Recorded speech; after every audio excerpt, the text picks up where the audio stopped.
Hello students, welcome to Stematics guide, learn wide and grow with pride.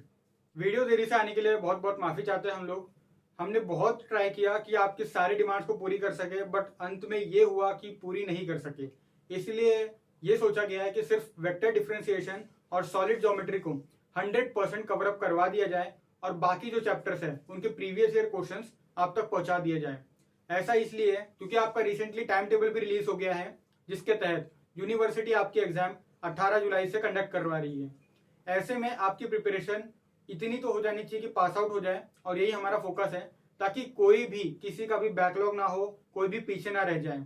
सबका देख के चलना पड़ता है, इसीलिए जो जिनकी तैयारी हो चुकी है उनके लिए काफी माफी चाहते हैं। कई लोगों ने बोला कि डिफरेंस इक्वेशन की वीडियो बनाओ, डिफरेंस इक्वेशन की पीवाईक्यूज पे वीडियो बनाओ, वन शॉट बनाओ, वेक्टर डिफरेंशिएशन, वेक्टर एनालिसिस के जो चैप्टर्स हैं उनके model question paper solve out करवाओ। तो कोशिश बहुत की गई, बट एक वीडियो बनाने के लिए एक्चुअली 5 से 6 घंटा लग जाता है, क्योंकि एडिटिंग का प्रोसेस होता है, साथ में पूरा लिखने का वगैरह जितना भी काम होता है, और साथ ही में जो सॉल्यूशंस हम प्रोवाइड करते हैं उसे उसका एनालिसिस करना, उन्हें ढूंढना, उनका इंस्पेक्शन करना कि सही है भी या नहीं, ये सब कामों में टाइम बहुत लग जाता है, इसलिए वीडियो लेट हो जाती है। इसीलिए अब सॉलिड ज्योमेट्री को 100% इस वीडियो के साथ में कंप्लीट करवा दिया जाएगा। इसके बाद में नेक्स्ट टारगेट होगा वेक्टर डिफरेंशिएशन का 100% कंप्लीशन, और फिर उसके बाद सारे चैप्टर्स के प्रीवियस ईयर क्वेश्चंस आप तक के पहुंचाना। फिलहाल हम इस वीडियो में देखने वाले हैं RTMNU BSc मैथमेटिक्स सेमेस्टर 2 के पेपर 1 के यूनिट 1 के सारे PYQs, ताकि आपका chapter 1 solid geometry 100% cover up हो जाए। इस वीडियो में हम देखने वाले हैं 2015 से लेके 2019 तक के पूछे गए सारे प्रीवियस ईयर क्वेश्चंस पे, जो कि सॉलिड ज्योमेट्री चैप्टर से रिलेटेड है। साथ ही इस वीडियो में आपको बताना चाहूंगा कि 2015 से लेके 2019 तक के ही इस चैप्टर से रिलेटेड आपकी ऑफलाइन एग्जाम्स हुई है, जो कि यूनिवर्सिटी द्वारा कंडक्ट की गई है। इसके बाद में कोविड के कारण ऑफलाइन एग्जाम्स नहीं हुई थी, ऑनलाइन एग्जाम्स हुई थी, वो भी MCQs के फॉर्मेट में। हमारी एग्जाम, या फिर मैं कहूँ पिछले बैच वालों की एग्जाम जो हुई है वो ऑनलाइन नहीं ऑफलाइन तो हुई है, बट MCQs के फॉर्मेट में हुई है। तो उससे आपको कोई मदद नहीं मिलने वाली। आपकी जो एग्जाम है वो ऑफलाइन और डिस्क्रिप्टिव पैटर्न में होने वाली है, इसलिए आपको डिस्क्रिप्टिव पेपर की प्रैक्टिस करनी होगी। पहले हम देखने वाले हैं 6 मार्क्स के क्वेश्चंस और फिर 1.5 मार्कर्स। देखिए, आज जो भी हम क्वेश्चंस कवर अप करने वाले हैं, इसमें हम सॉल्यूशंस को डिस्कस नहीं करने वाले हैं, सिर्फ क्वेश्चंस जानने वाले कि कौन कौन से इंपॉर्टेंट क्वेश्चंस है। इंपॉर्टेंट क्वेश्चन से मतलब PYQ से है। ये जो क्वेश्चन है आपकी टेक्स्ट बुक में मोस्टली गिवन है, तो आप अपनी हिमालय की टेक्स्ट बुक को साथ में लेके बैठिएगा, ताकि जो भी क्वेश्चंस हम आपको बता कर दें उन्हें आप डायरेक्टली मार्क आउट कर लें। ये क्वेश्चंस को एक पेज पर लिखना, बाद में इनके सॉल्यूशंस को भी सॉल्व आउट करना, ये आपके लिए और ज्यादा लंबा काम हो जाएगा। मोस्टली क्वेश्चंस आपके सॉल्व एग्जाम्पल से है। मैं जैसा बता के दिया जा रहा हूँ, पेज नंबर बता के दूंगा, तो आप मार्क आउट कर लीजिएगा उन्हें वहीं के वहीं, और उन्हें अच्छे से पढ़ लीजिएगा। नहीं समझता तो रट लीजिएगा, लेकिन कर लीजिएगा।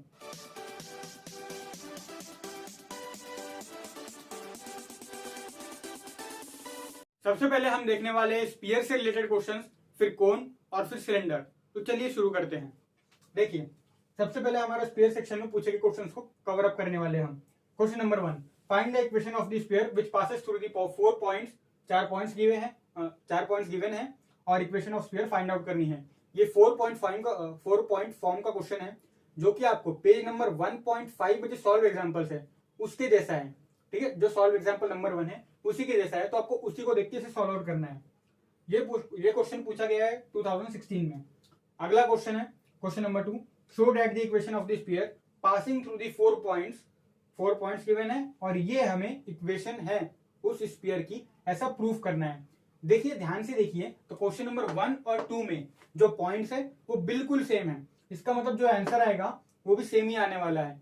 तो ये क्वेश्चन पूछा गया 2017 में, खैर वो मैटर नहीं करता। ये क्वेश्चन भी आपको उसी की तरह सॉल्व आउट करना है, पेज नंबर 1.5 में दिए हुए सॉल्व एग्जांपल 1 की तरह। ठीक है, इसमें एक चीज और ध्यान में रखिएगा। देखिए, क्वेश्चन को पूछने का तरीका बदल दिया गया है। पहले यहां पर हमें इक्वेशन फाइंड आउट करनी थी, अब इक्वेशन दी हुई है, हमें प्रूफ करना है। तो इसका मतलब ये है कि जो क्वेश्चंस आपको यूनिवर्सिटी पूछती है उसका मोर और लेस कॉन्सेप्ट सेम ही होता है। कई बार क्वेश्चन भी सेम होता है, पूछने का तरीका डिफरेंट कर दिया जाता है और कुछ वैल्यूज को भी चेंज कर दिया जाता है। बढ़ते क्वेश्चन नंबर 3 की तरफ। Obtain the equation of sphere circumscribing the tetrahedron whose faces are, faces given है, equation of sphere find out करनी है, ये टेट्राहेड्रॉन की इक्वेशन गिवन है और उसे फाइंड आउट करना है। ये क्वेश्चन पूछा गया है 2015 में। देखिए ये क्वेश्चन आपको मिल जाएगा पेज नंबर 1.6 में। तो क्वेश्चन नंबर 3 का भी सॉल्यूशन आपको मिल जाएगा सॉल्व एग्जांपल में पेज नंबर 1.6 पे। आगे बढ़ते हैं। Question number 4, show that the equation of the sphere passing through the 3 points and having its centre on the plane this and that is this and that. तो देखिए आपके पास में ये क्वेश्चन पूछा गया है 2018 को। देखिए डेट्स में यहाँ पर इसलिए लिखे दे रहा हूं ताकि आपको अश्योरिटी हो जाए कि ये क्वेश्चंस पूछे गए हैं एग्जाम्स में, ये कोई आलतू फालतू क्वेश्चंस नहीं है। क्वेश्चन नंबर 4 ये मिल जाएगा आपको पेज नंबर 1.7 पे, जो सॉल्व एग्जांपल है वहां पे। अब अगले क्वेश्चन की तरफ।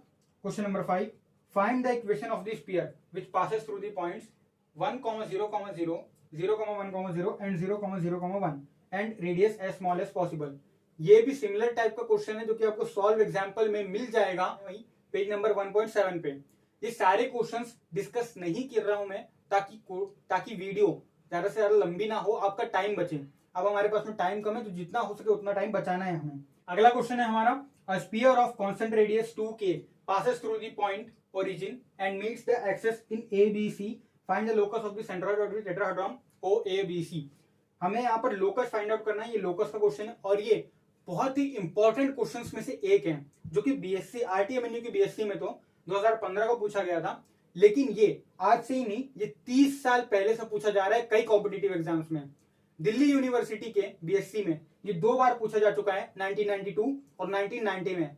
साथ ही में रोहिलखंड की जो पीसीएस एग्जाम या फिर जो सीईटी होती है मैथमेटिक्स के लिए, आगे क्या बताऊं, उस टाइम पे जो सीईटी हुआ करती थी उसके लिए क्वेश्चन इंपॉर्टेंट था। और अभी के टाइम में तो ये क्वेश्चन काफी इंपॉर्टेंट है पब्लिक सर्विस एग्जामिनेशन के लिए, खास करके यूपीपीसीएस, यूपीएससी के जो मैथमेटिक्स ऑप्शनल होता है वहां पे भी ये क्वेश्चन पूछा जा चुका है। तो ये जो क्वेश्चन है ये सिर्फ बीएससी के रिस्पेक्टिव ही नहीं बल्कि सारे के सारे या फिर मैं कहूं मोस्टली इंडिया के कॉम्पिटिटिव एग्जाम्स के लिए जो कि ग्रेजुएशन लेवल पर होती है, जिनमें ग्रेजुएशन का सिलेबस इन्वॉल्व होता है, उसके लिए काफी इंपॉर्टेंट क्वेश्चन है क्योंकि रिपीट बहुत बार हुआ है। और जनरली ऐसा होता भी है क्योंकि कॉन्सेप्चुअल क्वेश्चंस फॉर्म नहीं हो सकते ज्यादा से ज्यादा, कॉन्सेप्ट सेम रहता है, उसकी वर्डिंग अलग कर दी जाती है, एप्लीकेशन पार्ट में वैल्यूज चेंज कर दी जाती है और सेम क्वेश्चंस को रिपीट किया जाता है। क्योंकि क्वेश्चंस नए फॉर्म करना काफी टाइम कंज्यूमिंग होता है और साथ ही में उनके सॉल्यूशंस स्टूडेंट्स के दिमाग में आने लायक होना चाहिए, ना कि किसी प्रोफेसर के बस का। ठीक है, इतना यूनिवर्सिटी एक्सपेक्ट करती है कि इतनी कॉन्सेप्चुअल क्लैरिटी आपसे होना चाहिए। तो ये क्वेश्चन काफी इंपॉर्टेंट है। हाँ, इस क्वेश्चन का सॉल्यूशन आपकी टेक्स्ट बुक में नहीं है, ध्यान दीजिएगा, नहीं है इसका सॉल्यूशन। ये जो क्वेश्चन है क्वेश्चन नंबर 3 या 4 है मुझे लगता, जो आपकी एक्सरसाइज दी हुई है पेज नंबर 1.8 पे, वहां से उठाया गया ये क्वेश्चन है या फिर वहां पे डाला गया ये क्वेश्चन है। इस क्वेश्चन का सॉल्यूशन हम आपको लिखकर भेज देंगे कम्युनिटी पोस्ट पे, वीडियो नहीं बनाऊंगा, कम्युनिटी पोस्ट पे भेजूंगा, ताकि वीडियो को देखने में तो आपको काफी सारा टाइम जाएगा। इससे बेटर है कि जो आपके 20-25 मिनट बचे वो भी बचा दिया जाए, सीधा कम्युनिटी पोस्ट पे चली जाएंगी इसका सॉल्यूशन। उसके लिए आप चैनल को सब्सक्राइब कर दीजिए। आने वाले 2 दिनों में या फिर आज शाम तक के ही इसका कम्युनिटी पोस्ट पे आपको रिस्पॉन्स मिल जाएगा। बढ़ते आगे क्वेश्चन नंबर 7 की तरफ। Show that the 2 circles x² + y² + z², जो कुछ भी दिया हो, lie on the same sphere and find its equation। देखिए ये जो क्वेश्चन है इसका सॉल्यूशन आपको मिल जाएगा पेज नंबर 1.14 पे। सेम सॉल्व एग्जांपल का क्वेश्चन है, पूछा गया है 2016 में। Question number 8, a sphere S has points this and that as the end points of its diameter। Diametric form, यहां तक के मतलब डायमेट्रिक फॉर्म से आपको ये स्फीयर S निकालना होगा। Find the equation of the sphere having the intersection of sphere S with the plane as a great circle। अब हमें एक ऐसा स्फीयर निकालना है जिसका इस स्फीयर का इस प्लेन के साथ जब इंटरसेक्शन लेंगे तब एक ग्रेट सर्कल मिलेगा। देखिए यहां तक के ये एक सेपरेट क्वेश्चन बन जाता है और यहां तक के एक दूसरा सेपरेट क्वेश्चन बन जाता है।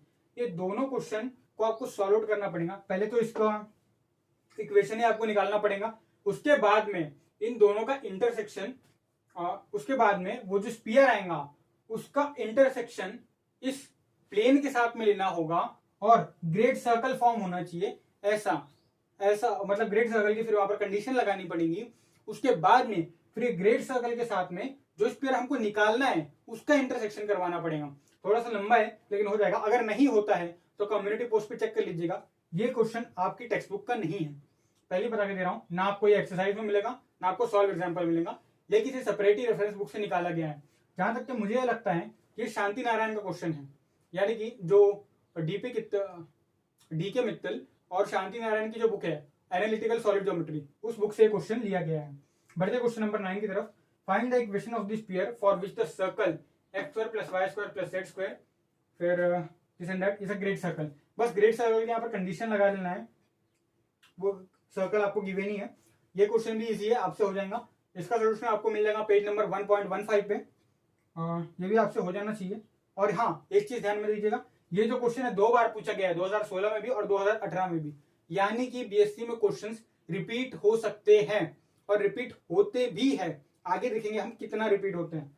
लेकिन देखिए, इससे एक चीज समझ में आती है, हो सकता है ये PYQ उससे एक दो क्वेश्चन तो आने वाले एग्जाम में आने के चांसेस है, ऐसा तो समझ में आ रहा है यहाँ तक के। बढ़ते क्वेश्चन नंबर 10 की तरफ। Find the coordinates of the points where the line x + 4/3 देखिए इंटरसेक्ट्स द स्फीयर। देखिए ये जो क्वेश्चन है इसका डिट्टो ऐसा का ऐसा क्वेश्चन आपको मिलेगा पेज नंबर 1.16 पे। ठीक है, दिक्कत क्या है, देखिए यहाँ पर प्रॉब्लम क्या है, यहाँ पर जो 3 की जगह 4 कर दिया गया है, यहाँ पर भी 3 की जगह पे 4 कर दिया गया है, और यहाँ पर +2x और -10y कर दिया गया है। ठीक है, क्वेश्चन सेम ही है, बस वैल्यूज का इंटरचेंज है। इससे एक और चीज समझ में आती है कि अगर नए क्वेश्चंस बनाना है तो किसी और बुक से नहीं, बल्कि आपकी टेक्स्ट बुक में जो क्वेश्चंस है उन्हीं की वैल्यूज को इंटरचेंज करके बना दिए जाएंगे, ऐसा समझ में आता है।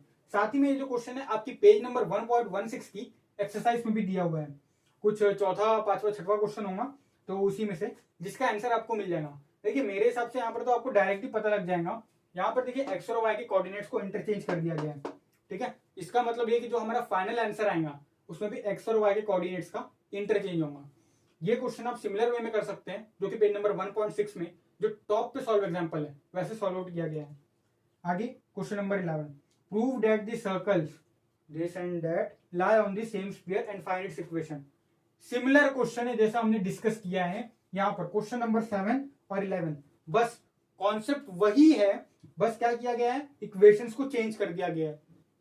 इससे समझ में आता है भाई कि क्वेश्चन जो है आपके सॉल्व एग्जांपल से ही आते हैं, आपके टेक्स्ट बुक से ही आएंगे। तो अगर आप 100% प्रिपेयर हो टेक्स्ट बुक के साथ में, यूनिवर्सिटी के एग्जाम में आप फोड़ने के लिए तैयार हो। फिर इससे एक और चीज ध्यान में रखिएगा, ये जो क्वेश्चंस हैं कॉन्सेप्चुअली सेम है। ठीक है, कॉन्सेप्चुअली सेम है, न्यूमेरिकली अलग है, यानी कि जो कॉन्सेप्ट लगने वाला है दोनों में सेम है, बस कैलकुलेशंस थोड़ी सी अलग है। इसीलिए मैं कह रहा था कि जो कोई भी या फिर कहीं की भी एग्जाम होगी तो क्वेश्चंस को नए क्वेश्चंस नहीं बनाए जाते। अक्सर जो पुराने क्वेश्चंस रहते हैं उन्हीं को पूछने का तरीका बदल दिया जाता है या वैल्यूज को इंटरचेंज कर दिया जाता है। ये क्वेश्चन आप सिमिलर वे में सॉल्व आउट कर सकते हैं, ठीक उसी क्वेश्चन की तरह जो कि आपके पेज नंबर 1.14 में सॉल्व आउट है। Question number 12। Find the value of a for which the plane touches the sphere. अगर ये क्वेश्चन आप लोगों को नहीं आया तो आप फिर लायक नहीं हो बीएससी के। ये इतना इजी है यार, चुल्लू भर पानी में डूब मरने लायक क्वेश्चन है। थोड़ा सा बस इतना सा, इतने में इसका सोल्यूशन आराम से आ जाएगा, इतने लेंथ में मेरे हिसाब से 4-5 लाइन में आ जाएगा। बस टेंजेंसी की कंडीशन लगाना है। यहाँ पर वैल्यूज गिवन है आपके पास में, एल एम एन वगैरह जो कुछ भी इक्वेशन में लगता है, यू वी डब्ल्यू सब कुछ गिवन है आपके पास में। बस क्या करना है, आपको लगा देना है कंडीशन टेंजेंसी की, उसके बाद में इक्वल टू 0 कर दो। ये यहाँ पर जो ए की वैल्यू है वो आ जाएगी उससे आपकी। अगर ये भी नहीं आता, अच्छा हाँ एक और चीज, अगर ये भी नहीं है, वैसे तो ये भी अगर आपको नहीं आता तो फिर आप लायक नहीं हो बेसिक की। ये मैं मुंह पे बोल रहा हूँ, बुरा लगे आपको तो लगने दीजिए, लेकिन अगर आपको ऐसे छोटे क्वेश्चंस भी नहीं आते तो फिर आप लायक नहीं हो बीएससी के। वापस जाओ 11th-12th करो और फिर आना बीएससी में।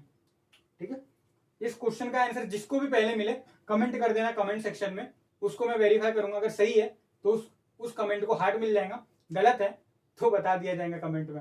और अगर नहीं होता सॉल्व आउट तो वैसे कहना तो नहीं चाहिए, फिर भी मैं कम्युनिटी पोस्ट में पोस्ट कर दूंगा। आगे बढ़ते हैं, आगे देखते हैं क्वेश्चन नंबर 13 की तरफ।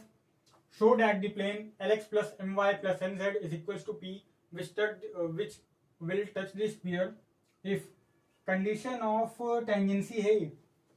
इसका प्रूफ आपको मिल जाएगा पेज नंबर 1.17 में। साथ ही में हमने इसे मॉडल क्वेश्चन पेपर्स के वक्त भी सॉल्व आउट किया था। आगे बढ़ते क्वेश्चन नंबर 14 की तरफ। Find the equation of two tangent planes to the sphere which are parallel to the plane. Plane given है, स्फीयर गिवन है, दो टेंजेंट प्लेन्स को फाइंड आउट करना है। और सिमिलर वे की तरफ, मतलब सिमिलर वे की तरफ पेज नंबर 1.17 में इसका भी सॉल्यूशन आपको मिल जाएगा। Question number 15, find the equation of the sphere which touches the sphere at and passes through the point। तो देखिए ये जो क्वेश्चन है जस्ट वैल्यूज को चेंज कर दिया गया है। पेज नंबर 1.17 में जो सॉल्व एग्जांपल है उसी की तरह है डिट्टो ये क्वेश्चन। कॉन्सेप्ट वही लगने वाला है, प्रोसीजर सेम होने वाली है, बस जो वैल्यूज है इक्वेशन ऑफ स्फीयर और पॉइंट इन दोनों को बस चेंज कर दिया गया है। कुछ दो सवाल आपके मन में जरूर आए होंगे। सवाल नंबर 1, पहली बात तो ये कि सर 4 साल में या फिर 5 साल में इतने क्वेश्चंस कैसे तैयार हो सकते हैं, क्योंकि एक साल में तो एक पेपर होता है और एक पेपर में 2 ही क्वेश्चंस आने चाहिए स्फीयर के, बराबर है। ये सही है, आपका सवाल बिल्कुल सही है। इसका जवाब ये है कि एक साल में एक पेपर नहीं होता, एक साल में 2 पेपर होते हैं। एक है जो आपका मेन पेपर, यानी कि जो आपका जो समर 2023 की एग्जाम होती है वो, और जो दूसरा पेपर होता है वो है समर 2023 के बैक का पेपर। ये 2 एग्जाम्स होती है, तो दोनों के दोनों एग्जाम्स के क्वेश्चंस आपको प्रिपेयर करने पड़ेंगे। इसीलिए यहाँ पर जो टोटल नंबर ऑफ क्वेश्चंस है वो है 16। आप बोलोगे यहाँ पर तो 15 ही है, एक क्वेश्चन रिपीट हुआ था पिछले स्लाइड में, देखिएगा। ऐसे करके क्वेश्चंस रिपीट भी होते हैं, वैल्यूज भी चेंज कर दी जाती है और कॉन्सेप्ट सेम का सेम ही रहता है। आपके टेक्स्ट बुक से बाहर का कुछ नहीं आने वाला। दूसरा सवाल ये है कि 2019 के क्वेश्चंस क्यों नहीं है इसमें, ठीक है। मैंने जैसा कि बोल के रखा था 2015 से लेके 2019 तक के क्वेश्चंस, बट 2019 का इसमें एक भी क्वेश्चन क्यों नहीं है। तो जवाब ये है कि 2019 में जो 2 पेपर्स हुए थे, दोनों या फिर मैं कहूँ एक पेपर जो हुआ था वो एक पेपर आपके टेक्स्ट बुक में प्रिंटेड है एज इट इज, वो मॉडल क्वेश्चन पेपर 2 के फॉर्म में है और उस क्वेश्चन पेपर को हमने सॉल्व आउट किया है। उस क्वेश्चन पेपर के सॉलिड ज्योमेट्री के क्वेश्चंस हमने सॉल्व आउट किए हैं। पहले इसकी वीडियो पोस्ट हो चुकी है। साथ ही में मॉडल पेपर जो 3 है और मॉडल पेपर 2 दोनों पेपर्स की वीडियोस पोस्ट की गई है, तो आपको वहां से इनके सॉल्यूशंस भी मिल जाएंगे और क्वेश्चंस भी मिल जाएंगे। तो अब हमारे पास में स्फीयर के 1.5 मार्कर्स, कुल मिला के 8 क्वेश्चन है। Find the equation of the sphere with centre and radius. ये आपको आ जाना चाहिए, काफी इजी क्वेश्चन है 2018 का। Show that the equation x square plus y square plus z square plus 2ux plus 2vy plus 2wz plus d is equal to 0 represents a sphere. Page number 1.3 पे इसका solution है, देख लीजिएगा 2019 का, एक minute, sorry 2015 का। Find the centre and radius of the sphere. ये भी काफी इजी क्वेश्चन है, आपको आना चाहिए। Find the value of a of the sphere. ये तो इतना इजी क्वेश्चन है, इतना इजी क्वेश्चन है कि बीएससी के लायक नहीं है, ये सीधा 10th क्लास के लेवल का क्वेश्चन नहीं है। और यहाँ पे देखे रखा है, यहाँ पर क्या करना है, बस पॉइंट को पुट कर दीजिए वहां पे 101 और आपके a की वैल्यू आ जाएंगी 101 112 101, ये 0 11 2 + 6 8 8 + 2 10, उधर साइड गया a की वैल्यू आ जाएगी -10। कमेंट कर दीजिएगा आपकी वैल्यू क्या आ रही है। Obtain the equation of sphere described on the joint of the 2 points. ये डायमेट्रिक फॉर्म का क्वेश्चन है और इसी टाइप के सिमिलर टाइप के 2 क्वेश्चंस और है, बस पॉइंट्स को चेंज कर दिया गया है। तो देखिए जैसा कि मैंने कहा था कि ज्यादा नए क्वेश्चंस नहीं बनाए जाते, बस वैल्यूज को चेंज कर दिया जाता है क्वेश्चन में। देख सकते हैं आप सिमिलर टाइप के 2 क्वेश्चंस और फॉर्म आउट हो गए। अब क्वेश्चन नंबर 8 देख लीजिए। Show that the 2 spheres x square plus y square plus z। अच्छा 2 स्फीयर्स, एक मिनट, ये क्वेश्चन इनकम्प्लीट है थोड़ा सा। Show that the 2 spheres are orthogonal, ये है इसका करेक्ट और कंप्लीट क्वेश्चन। तो यहाँ पर प्रूव करना है, ऑर्थोगोनैलिटी की कंडीशन लगाना है आपको। देखिए ये क्वेश्चन 2 बार रिपीट हुआ है। जैसा कि मैंने कहा कि नए क्वेश्चंस नहीं बनाए जाते, या तो वैल्यूज को इंटरचेंज कर दिया जाता है, या तो क्वेश्चंस को रिपीट कर दिया जाता है डायरेक्टली, या फिर बस क्वेश्चन पूछने का तरीका बदल दिया जाता है, ऐसा ही होता है। अब देखिए ये जो क्वेश्चन है इनके सॉल्यूशंस टेक्स्ट बुक में आपको कुछ के मिल जाएंगे, कुछ के नहीं मिलेंगे, लेकिन इन्हें सॉल्व आउट कर लीजिएगा। एक बार जब आप ये 8 क्वेश्चन कर लेते हैं, ज्यादा से ज्यादा आधा घंटा लगना चाहिए आपको ये 8 क्वेश्चंस करने में। जैसे ही आप ये कर लेते हैं तो समझ लीजिए आपकी सॉलिड ज्योमेट्री के स्फीयर सेक्शन के 1.5 मार्कर्स की तैयारी पूरी हो गई। अब कोन और सिलेंडर की तरफ आगे बढ़ते हैं। अब देखते हैं कोन के 6 मार्कर्स वाले क्वेश्चन। Question number 1, find the equation of the right circular cone whose vertex is the point alpha beta gamma and whose axis is the line, line given है और सेमी वर्टिकल एंगल थीटा है। ये question का answer आपको directly page number 1.21 में मिल जाएगा। Actually में ये एक जनरल प्रूफ है equation of right circular cone find out करने का मेथड। अब नेक्स्ट क्वेश्चन जो है सेम वही क्वेश्चन है, सिर्फ क्या बोल दिया गया है कि वर्टेक्स ओरिजिन कर दिया गया, यानी कि जो अल्फा बीटा गामा है इसकी जगह पे 0,0,0 पुट कर देना है आपको। इसके बाद में जो आपको एक्सिस मिल जाएंगी वो देंगे x/l, y/m और z/n के फॉर्म में। ये जो एक्सिस है और मतलब ये जो क्वेश्चन है सेम ये इसका जनरल है और ये इसका पर्टिकुलर है, यानी कि जो फर्स्ट वाला है वो मोर जेनरिक है as compare to second one. जब हम फर्स्ट वाले में ओरिजिन पुट करेंगे तो आपको डायरेक्टली सेकंड वाला आंसर ही मिल जाएगा, इसलिए जब आप इसको सॉल्व आउट करने वाले हो तो सेम इसी का प्रोसीजर फॉलो करो फर्स्ट वाले का, बस आपको जो अल्फा बीटा गामा है उसकी जगह पे 0,0,0 पुट कर दीजिए। Question number 3, find the equation of the right circular cone whose vertex is the origin, axis is along z axis and semi vertical angle is alpha. देखिए सेम वही question है, same वही क्वेश्चन पेज नंबर 1.22 में जो proof है, जो top पे जो प्रूफ है जो मोर जेनरिक है वो दिया हुआ है। और बस इसमें क्या दिया हुआ है, जो एक्सिस हमारे पास में ये जनरल फॉर्म में थी, अब क्या दी हुई है, एक्सिस हमारे पास में z एक्सिस है। z एक्सिस का मतलब x is equal to 0, y is equal to 0 और सेमी वर्टिकल एंगल अल्फा दिया गया, यानी कि जो थीटा की जगह अल्फा। अब इसके हिसाब से जो आपका आंसर आना चाहिए tan स्क्वायर थीटा जो आता है आपके इसके आंसर में, वहां पर थीटा की जगह अल्फा आ जाएगा। बस सेम वही है, पेज नंबर 1.22 पे जो दिया है वही प्रूफ है। Find the equation of the right circular cone whose vertex is axis and semi vertical angle 60 degree. देखिए सिमिलर टाइप का क्वेश्चन है, बस वैल्यूज दे दी गई है आपको और कुछ नहीं। अगर आप ये याद रखते हो तो ये चारों के चार ये पांचों क्वेश्चन आपके लिए आसान हो जाएंगे, सिर्फ आपको ये अच्छे से याद करके रखना पड़ेगा। Next question, question number 5, find the equation of the right circular cone whose vertex is axis makes equal angles with the coordinate axis and semi vertical angle is 30 degree. ठीक है, देखिए axis makes equal angles with the coordinate axis, ये जो question है ये आपको मिल जाएगा पेज नंबर 1.23 में, वहां से आप इसका सॉल्यूशन देख सकते हो। इक्वल एंगल्स का मतलब ये होता है कि आप उसको कुछ भी अज्यूम कर सकते हो, 111 के फॉर्म में कुछ आ जाता है, या तो फिर आप कोई जनरल ए वैल्यू भी लेकर कर सकते हो। आपको वहां पे इसका सॉल्यूशन मिल जाएगा, समझ जाएंगे आराम से, देख लीजिएगा। Question number 6, find the equation of the right circular cone which passes through the point.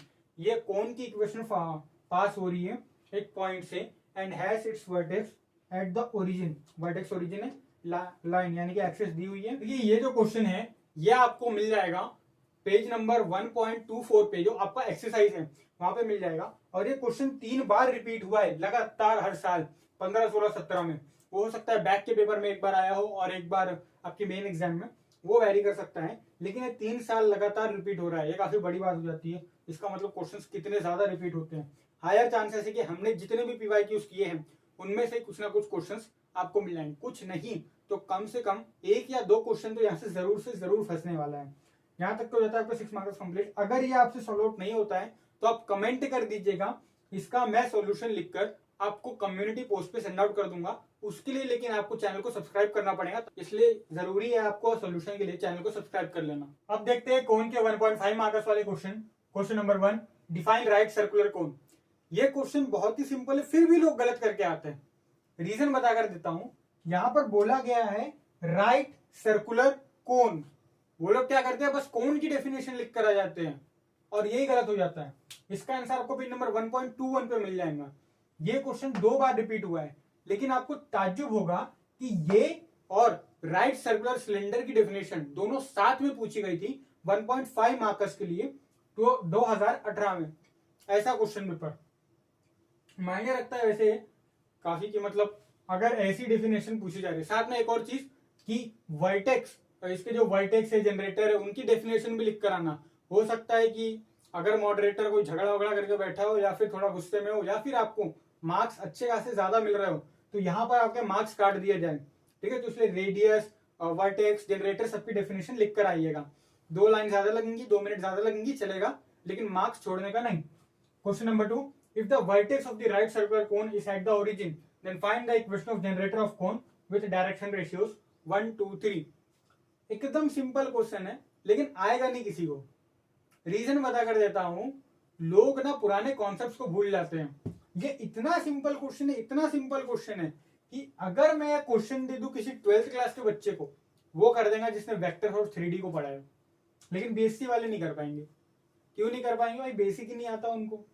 देखो जिसको बेस आता है ना, तो वो तो आराम से कर लेगा। और इसका आंसर तो मैं डायरेक्ट बता के दे सकता हूँ, ऐसा नहीं कि मैंने इसको सॉल्व आउट किया है, बट क्वेश्चन पढ़ने के बाद में डायरेक्टली दिमाग में एक पिक्चर छप जाती है कि जब कोन की बात हो रही है तो फिर एक 3 डायमेंशनल फिगर बनता है।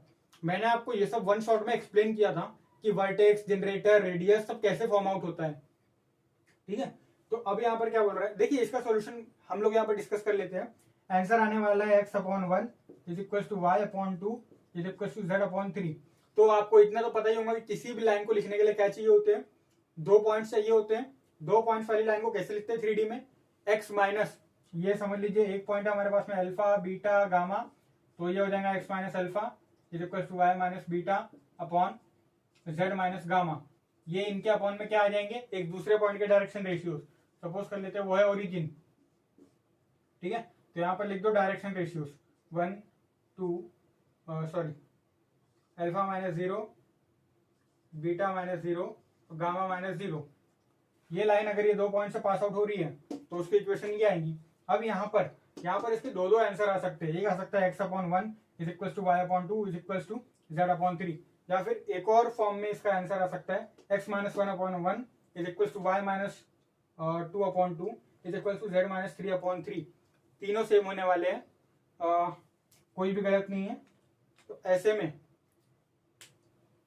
ऐसे में आपके 2 आंसर निकलेंगे और दोनों के दोनों आंसर आपको लिखना है, लेकिन लिखेंगे लोग एक ही। एक भी आता कि नहीं आता वो भी नहीं पता। जिस टाइप का एक कॉन्सेप्चुअल क्वेश्चन है, काफी इजी क्वेश्चन है, आप लोग आराम से कर सकते हैं। जिसके पास में 3D का नॉलेज है वो निपटा देगा इसको, और जिसके पास में नहीं है तो 1.5 मार्कर्स का है, ज्यादा लॉस नहीं होगा। अभी 12th क्लास का पढ़ने मत बैठिए ना। Question number 3, prove that the semi vertical angle of a right circular cone and admitting the set of 3 mutually perpendicular generators is tan inverse √2। इस क्वेश्चन को हमने अच्छे से डिस्कस किया है मॉडल क्वेश्चन पेपर के टाइम में भी। इसका आंसर आपको मिलेगा पेज नंबर 1.23 में। यहाँ तक के हमारे जो क्वेश्चन से कंप्लीट होते हैं कोन के 1.5 मार्कर्स के साथ, कोन सेक्शन कंप्लीट। अब बढ़ते सिलेंडर की तरफ। अब देखते हैं सिलेंडर के 6 markers. Question number 1, find the equation of right circular cylinder whose radius is r and the axis is the line. देखिए ये पूरा जनरल प्रूफ है जो कि आपके टेक्स्ट बुक में गिवन है, पेज नंबर 1.25 पर। आपको वहां पर इसका पूरा सोल्यूशन मिल जाएगा। ये एक ही बार आया है इसलिए ये, हाँ, लेकिन आपको ये आना जरूरी है क्योंकि इसी के बेसिस पे हम सारे के सारे क्वेश्चंस को सॉल्व करने वाले हैं। Question number 2, find the equation of same of radius 2 whose axis passes through the points and has direction cosines proportional to। देखिए ये जो है आपकी सिलेंडर का फर्स्ट सॉल्व एग्जांपल है जिसको 2 टाइप से पूछा गया है। उसमें और करके दूसरा क्वेश्चन भी लिखा है, ये 2 बार आ चुका है, तो 2 बार अलग अलग टाइप से पूछा गया है। मैंने यहाँ पर एक ही क्वेश्चन में लिख दिया है, आप उसे जरूर देखिएगा। पेज नंबर 1.26 पे आपको मिल जाएगा। जो फर्स्ट सॉल्व एग्जाम्पल है वही है। Question number 3, find the equation of the right circular cylinder of radius 2 whose axis is। ये भी आपको पेज नंबर 1.26 पर मिल जाएगा। देखिए काफी इजी क्वेश्चन है ये, इसमें तो मतलब ज्यादा कुछ है ही नहीं। इसमें तो चलो थोड़ा सा डायरेक्शन कोसाइंस का मैटर है, ये एकदम स्ट्रेट फॉरवर्ड क्वेश्चन है, ये हो जाना चाहिए। Question number 4, prove that the equation of right circular cylinder described on the circle through the points as the guiding curve is. अब पॉइंट्स दिए हुए हैं, गाइडिंग कर्व दिया हुआ है, यानी कि सर्कल दिया हुआ है। तो अब देखिए ये जो इसका सोल्यूशन है ये आपको मिल जाएगा पेज नंबर 1.27 पर। Next question, find the equation of the right circular cylinder of radius 2 whose axis passes through the point and has direction cosines proportional to। ये आपकी एक्सरसाइज का क्वेश्चन है, क्वेश्चन नंबर 1 है जहां तक। और एक और चीज नोटिस कीजिएगा, ये 5th क्वेश्चन और 2nd क्वेश्चन एकदम सिमिलर है, बस वैल्यूज को चेंज कर दिया गया है। ये देखिए यहाँ पर पॉइंट अलग है दोनों में, और यहाँ पर प्रोपोर्शनल टू वाले पॉइंट्स अलग हैं, लेकिन कॉन्सेप्ट वही है। तो आपसे ये भी हो जाना चाहिए, सेम आपको उसी प्रोसीजर में प्रोसीड करना है। ये भी आपसे हो जाएगा। जैसा कि मैंने कहा कि यहाँ पर सिर्फ वैल्यूज का चेंज होता है, क्वेश्चन पूछने का तरीका बदल दिया जाता है और क्वेश्चन को रिपीट होता है। ये 3 चीजें होती है, तो आपको देखने को मिलेगा ही मिलेगा। Question number 6, find the equation of the right circular cylinder whose guiding curve is. Guiding curve दिया हुआ है, एक सर्कल है और ये 2 बार पूछा गया है। जैसा कि बोला गया है क्वेश्चन रिपीट होते हैं, यहाँ पर हुआ है और इसका सोल्यूशन आपको मिल जाए। ये वैसे एक्सरसाइज का क्वेश्चन है, आपकी एक्सरसाइज में जो क्वेश्चन नंबर 2 है वो है, और इसका जो सॉल्यूशन है ये आपको कैसे निकालना है मैं उसका मेथड बता देता हूँ। पेज नंबर 1.26 पर आपको जो एक सॉल्व एग्जांपल मिलेगा गाइडिंग कर्व से रिलेटेड, सेम उसी वे में आपको प्रोसीड करना है। आप आंसर्स मैच आउट कर सकते हैं, एक्सरसाइज में जो आंसर्स दिए हुए वहां से आपको मैच आउट हो जाएगा। तो चलिए अब बढ़ते हैं क्वेश्चन, अब बढ़ते हैं 1.5 मार्कर्स की तरफ। अब हमें देखना है सिलेंडर के 1.5 markers. Question number 1, define right circular cylinder. यहाँ पर आरसीसी आपकी टेक्स्ट बुक में गिवन है, बट मैं रेकमेंड करूंगा आपको कि हमेशा फुल फॉर्म में लिखे, क्योंकि हो सकता है कि कोई मॉडरेटर कंफ्यूज हो जाए कोन और सिलेंडर के बीच में, तो आपने लिखा क्या है, तो हो सकता है उसमें मार्क्स काट दें। इसलिए मैं रेकमेंड करता हूँ कि आप सिर्फ ये राइट सर्कुलर सिलेंडर लिखना, ये आरसीसी वगैरह मत लिखना, ठीक है। जब आप लिखोगे, ये क्वेश्चन भी रिपीट हुआ है, जैसा कि मैंने बता के दिया था कि एक बार राइट सर्कुलर सिलेंडर और राइट सर्कुलर कोन दोनों को साथ में पूछा गया था, वो ईयर था 2018, इसलिए उसी को मैंने 2 पार्ट्स में डिवाइड किया है। कोन का अपन ने देख लिया पहले, अब सिलेंडर का एक बार और। अब question number 2, if the axis of the right circular cylinder passes through the origin and direction ratios then find the equation of the axis. देखिए ये क्वेश्चन भी कॉन्सेप्चुअल पार्ट का ही है, यहाँ पर मैं आपको एक्सप्लेनेशन दे देता हूँ कि ये आता कैसे है। इसका आंसर भी वही आने वाला है, x माइनस 0 अपॉन मतलब x upon 1 is equal to y upon 2 is equal to z upon 3, या फिर x minus 1 upon 1 is equal to y minus 2 upon 2 is equal to z minus 3 upon 3। देखिए कैसे आ रहा है, ये अपना पकड़ लीजिए सिलेंडर। ज्यादा एक्यूरेट डायग्राम नहीं बना रहा हूँ, बस एक्सप्लेनेशन के लिए rough part. If the axis of the cylinder passes through the origin, ये अपन ने बना दिया यहाँ पर एक्सिस। अब यहाँ पर क्या हो गया, एक मिल गया पॉइंट यहाँ पर origin 0,0,0 with direction ratios 1 2 3, then find the equation of the axis. ये पता करना है इक्वेशन ऑफ एक्सिस। अपने पास में एक पॉइंट है और डायरेक्शन रेशियोज है। डायरेक्शन रेशियोज है मतलब ये यहाँ पर क्या आना चाहिए, x minus something y minus something and z minus something upon direction ratios 1 2 3। अब ये यहाँ पर 2 पॉइंट से पास आउट हो रहा है, 0,0,0 और दूसरा, अच्छा दूसरा पॉइंट नहीं गिवन है, तो हमें सिर्फ एक ही पॉइंट गिवन है 0 0 0, तो ये हो जाएगा x upon 1 is equal to y upon 2 is equal to z upon 3। देखिए पिछली बार कंफ्यूजन हो गया था, तो जो कोन में हमने एक गलती की थी कि 2 एक्सिस मिल रही है, तो ऐसा नहीं, एक ही एक्सिस मिलेगी actually, x upon 1 is equal to y upon 2 is equal to z upon 3, ठीक है ऐसा। लेकिन यहाँ से एक इन्फरेंस और ड्रॉ किया जा सकता है कि अगर डायरेक्शन रेशियोज 1 2 3 है, एक पॉइंट है अपने पास में 0,0,0, तो अगर पॉइंट मतलब जो एक्सिस है ओरिजिन से पास आउट हो रही है, तो एक अपने पास में लाइन ये भी हो सकती है x minus 1 upon 1 is equal to y minus 2 upon 2 is equal to z minus 3 upon 3। अब यहाँ पर जब आप ओरिजिन पुट करोगे, चलो यहाँ पर तो ओरिजिन पुट नहीं कर सकते, 1 2 3 को पुट कर दीजिए एक्स वाई जेड की वैल्यू, तो 1 2 3 पुट करने पे आपको क्या मिलेगा, यहाँ पर 1 2 3 पुट करने पे सबकी वैल्यू 1 मिल जाएंगी, ठीक है, जो कि दोनों मतलब ये बराबर बैठ रहे हैं। अब यहाँ पर 0 पुट करके देखिए, 0 0 0 क्या मिलेगा, minus 1 upon 1 is equal to minus 2 upon 2 is equal to minus 3 upon 3 is equal to minus 1, ये भी बराबर बैठ रहा है। इसका मतलब हमने जो इसको पहले डिस्कस किया था वो भी कोई गलत नहीं है, लेकिन ये इन्फ्रेंस हम इतने छोटे से क्वेश्चन में ऐसा ड्रॉ नहीं कर सकते, मतलब इसके लिए फिर हमको थोड़े 2-4 और स्टेटमेंट्स लिखने पड़ेंगे। इसलिए रिकमेंडेशन है कि आप सिर्फ ये यहाँ तक के लिखें, यानी कि सिर्फ ये इक्वेशन निकाल दीजिए, x upon 1 is equal to y upon 2 is equal to z upon 3, आपका आंसर सही हो जाएगा। तो यहाँ तक के हमने डिस्कस कर लिया सिलेंडर के 1.5 मार्कर्स भी। तो आज की वीडियो यहाँ पर कंप्लीट होती है। थोड़े से मैं आपको टिप्स देना चाहूंगा, जैसे कि अगर आप सॉलिड ज्योमेट्री के लिए प्रिपेयर कर रहे हैं तो स्पीयर ए पार्ट में आता है और कोन और सिलेंडर बी पार्ट में आता है, यह आप लोगों को पता है। लेकिन कई बार क्या होता है कि क्वेश्चंस कुछ इस टाइप के डाल दिए जाते हैं, जैसे कि हमने यहाँ पर देखे कुछ क्वेश्चंस ऐसे थे जो कि आपकी टेक्स्ट बुक में नहीं थे। ये केस आपके साथ में ना हो, इसलिए 100% प्रिपेयर करके रखिएगा स्पीयर कोन सिलेंडर तीनों को ही, ताकि अगर बाय चांस आपको सेट ए का एक क्वेश्चन नहीं आ रहा तो सेट बी आप अटेम्प्ट कर पाए। और हाँ, एक और चीज, जब आप प्रिपरेशन करते हैं तो 3 चीजें मोस्ट इंपॉर्टेंट हो जाती है। एक हो जाता है आपके सॉल्व एग्जाम्पल्स, हमने यहाँ पर नोटिस किया कि मैक्सिमम क्वेश्चंस तो आपके सॉल्व एग्जाम्पल्स थे। दूसरे हो जाते हैं प्रीवियस ईयर क्वेश्चंस। देखिए जो प्रीवियस ईयर क्वेश्चंस है इनके बेसिस पर ही हमें पता चलता है कि कौन सा क्वेश्चन कितने मार्क्स के लायक है। और हमने ये भी देखा कि जो प्रीवियस ईयर क्वेश्चंस में जो दिया हुआ है वो मोस्टली रिपीटेड है, या तो फिर क्वेश्चन को घुमा के पूछ लिया गया है, या तो फिर क्वेश्चन की बस वैल्यूज चेंज कर दी गई है। ये एनालिसिस हम तभी कर पाते हैं जब हम प्रीवियस ईयर क्वेश्चंस को सॉल्व आउट करते हैं। तीसरी चीज है model question papers. Model question papers इसलिए जरूरी है कि आपकी फुल पेपर प्रिपरेशन बहुत जरूरी हो जाती है, क्योंकि जब तक कि आप फुल पेपर के लिए प्रिपेयर नहीं करोगे, प्रैक्टिस नहीं करोगे, तब तक कि आप एग्जाम में सॉल्व आउट नहीं कर सकते। भूल जाओ कि आपने क्या क्या पढ़ा है। ये मैथमेटिक्स है, यहाँ पर सिर्फ और सिर्फ पढ़ने से काम नहीं चलता। पढ़ हर कोई लेता है, यहाँ पर क्वेश्चन को सॉल्व आउट करना आना चाहिए, टाइम पे आना चाहिए, एग्जाम टेम्परामेंट में आना चाहिए, तब जाके आपको एग्जाम में सफलता मिलती है। तीसरी जो मोस्ट इंपॉर्टेंट चीज हो जाती है वो ये कि आपको राइटिंग प्रैक्टिस करनी है। ये तो मोस्टली इंपॉर्टेंट चीज है कि राइटिंग प्रैक्टिस लोग नहीं करते। पिछले सेमेस्टर 1 के केस में हम लोगों ने देखा कि कई लोगों ने बस पढ़ा पढ़ा पढ़ा, पढ़ के क्या कर लिया भाई। पढ़ने से नहीं होता मैथमेटिक्स, ये मैथमेटिक्स से यहाँ पर प्रैक्टिस लगती है, सॉल्विंग।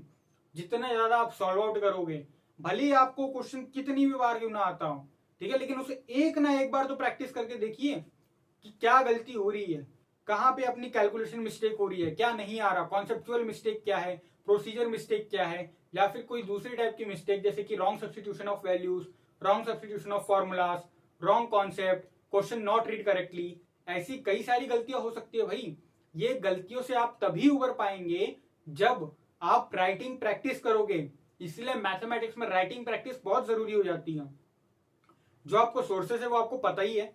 यहां पर जितने भी क्वेश्चंस थे 98% क्वेश्चंस तो आपके टेक्स्ट बुक के ही है, तो आपको टेक्स्ट बुक से बाहर किसी भी चीज को रिफर करने की जरूरत बिल्कुल नहीं है। पीवाई इसको प्रिपेयर कर लीजिए, प्रीवियस ईयर क्वेश्चंस बता के दे दीजिए, बता के दिए हमने। टेक्स्ट बुक आपके पास में है, वहां से सॉल्व एग्जाम्पल्स पढ़ लीजिए।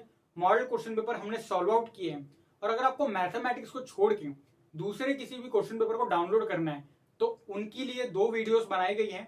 दोनों वीडियोस की लिंक आपको डिस्क्रिप्शन में मिल जाएगी, वहां से आप देख सकते हैं। यहां तक ये वीडियो खत्म होती है। अगर आपको ये वीडियो इंपॉर्टेंट लगी है, मतलब जरूर लगी है, काम आएंगी आपकी, इसलिए सब्सक्राइब कर दीजिए हमारे चैनल को और इस वीडियो को लाइक कर दीजिए। मिलते हैं अगली वीडियो में, यानी कि अब अगले वेक्टर डिफरेंशिएशन होगा या तो फिर प्रीवियस ईयर क्वेश्चन ही होंगे ऐसे, उनमें मिलते हैं। तब तक के लिए keep learning and keep growing.